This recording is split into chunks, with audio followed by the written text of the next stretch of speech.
कुछ उचित नहीं की कि एगो होता है पिछला से चुप ना जा गाना जब हम छोट रहे तो अब लोग प्यार प्यार रहे लेकिन एगो नया गाना आई बा कि गुंडा पे कौन के भौंकता रे अरे गरम मिजाज में के लौकता रे बोल ना बोल हमारा अरे कौन चूक लगेला लड़कियां कहती है बहुत बहुत धन्यवाद थैंक यू धन्यवाद मालावा पहनाला पर नेता वाला फील आवे लगाता अभी रोगो फोटो चाहिए धन्यवाद असही 500 लेके आओ फोटो ले हमारे रात भर कोनो दिक्कत नहीं है कहेगा कि बोल ना बोल हमारा में अरे कौन चूक लगेला तो ये लड़कियां कहा दिया कि साल के हीरो वाला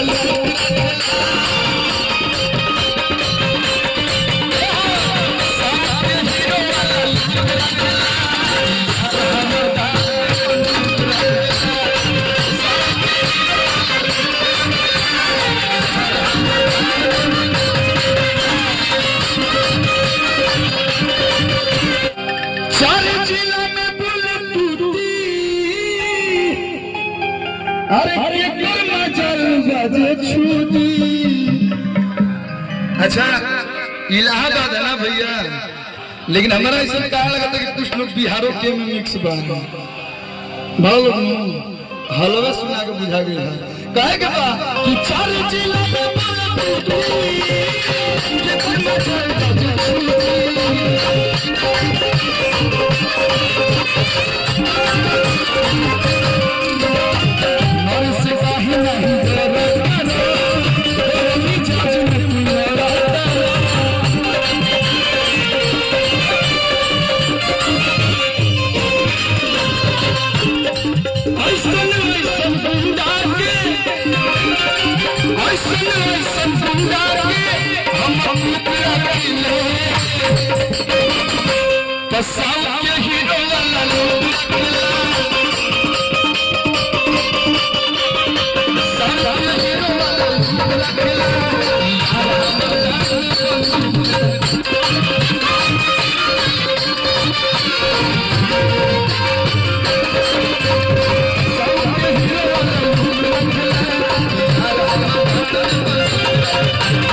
इधरहट की मिट्टी जेकरा के आशीर्वाद दिवस यहाँ से मुंबई तक के सफर आज कलाकार बन के ना हम सब परिवार बन के यहाँ उपस्थित बने जाओ बड़े सम्मान के साथ भोजपुरी माटी की मिठास अरविंद अकेला और कल्लू जी आपके बीच उपस्थित हैं कि जिंदगी जीने की जुनून तक जाएगा।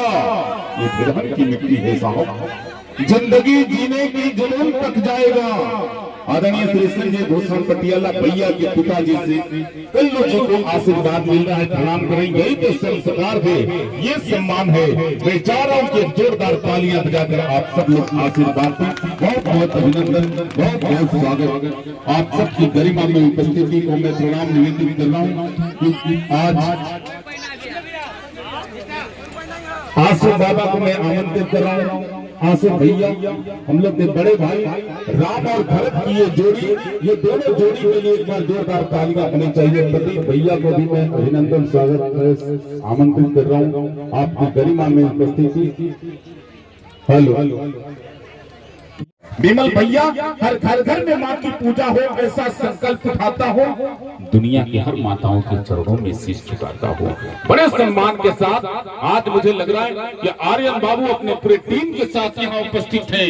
ये टीम आर्यन बाबू का ये बड़े मोहब्बत से साझा करते हैं गोलू भैया, तो ना कोई शिकवा ना कोई शिकायत, मोहब्बत से आर्यन बाबू सबका अभिनंदन, सबको प्रणाम निवेदित करते हैं। सौरभ पाठक भैया का किया हुआ संस्कार। एक बात मैं बता दूं कि निश्चित तौर पे सौरभ भैया की वजह से आर्यन बाबू बड़े हैं, और मैं बता दूं कि सौरभ भैया जितना सपोर्ट करते हैं, संजय पटियाला भैया जितना यहाँ सपोर्ट करते हैं, उससे कम सपोर्ट आर्यन बाबू की माता जी नहीं कर पाती हैं, उनसे ज्यादा सपोर्ट करती हैं। एक बार नेहा भाभी के लिए जोरदार तालियां बजाया जाए, क्योंकि बड़े सम्मान के साथ माता पिता, बड़े आर्यन बाबू बड़े भाग्यशाली हो जो ऐसे माता पिता पाए हो।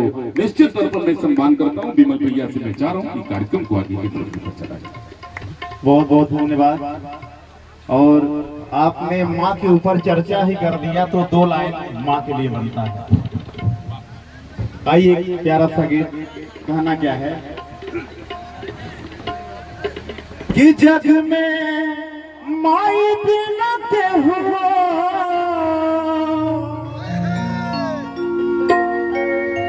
कहते हैं इस धरती पर माँ से बढ़कर ममता कोई नहीं कर सकता, लेकिन ऐसा नहीं है।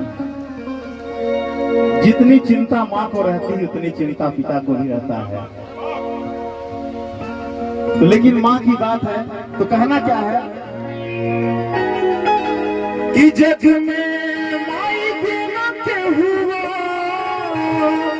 और सहाय न होई, कि केहू कितना दुलारी माई न होई, केहू कितना दुलारी माई न होई। जग में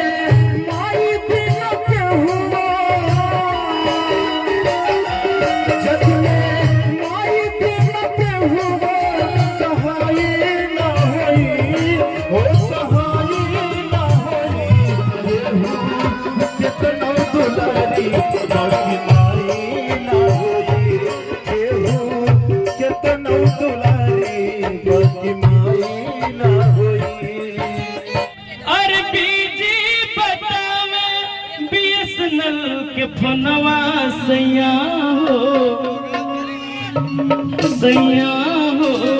ले ला बड़ा फनवा सैया हो, ले ला बड़ा फनवा।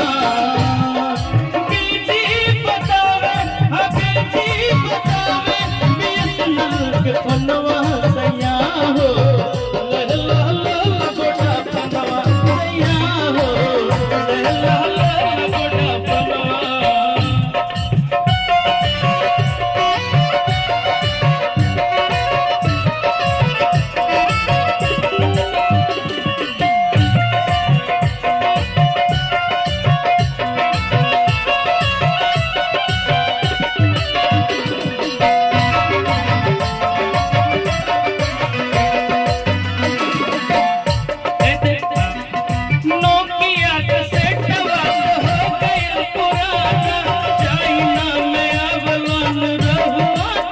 सैया